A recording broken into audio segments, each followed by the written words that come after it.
Баршаңызға қайырлы күн достар. Бүгін мен сіздерге үй жағдайында кәуаптың, яғни шашликтың маринадтау түрін көрсететін боламын.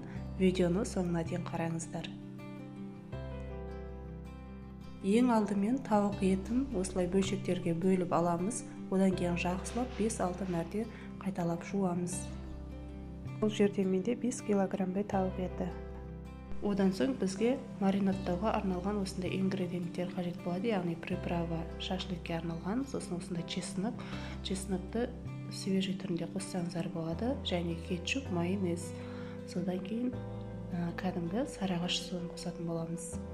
Ең алдымен тауық етімізді тұздап аламыз. Одан соң шашликке арналған приправамызды қосамыз. Чеснок приправасын қосамыз.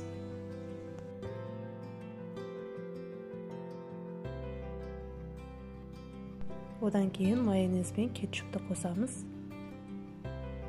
Міндетті түрде осы маринадтау жолын қолданып, отбасыларыңызға әзірлеп беріңіздер, және де менің каналыма тіркеліп, лайк басып кетуді ұмытпаңыз.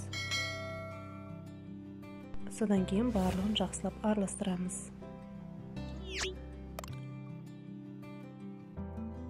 Жақсылап араластырып болғаннан кейін үстіне бір кружка сарыағашты құямыз, 2-3 сағатқа қалдырамыз.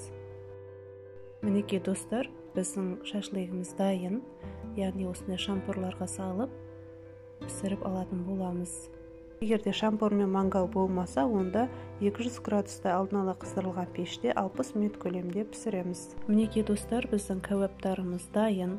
Міндетті түрде жасап көріңіздер. Маринадтау жолы өте оңай, жұмсақ болып шығады. Барлықтарыңызға ас болсын.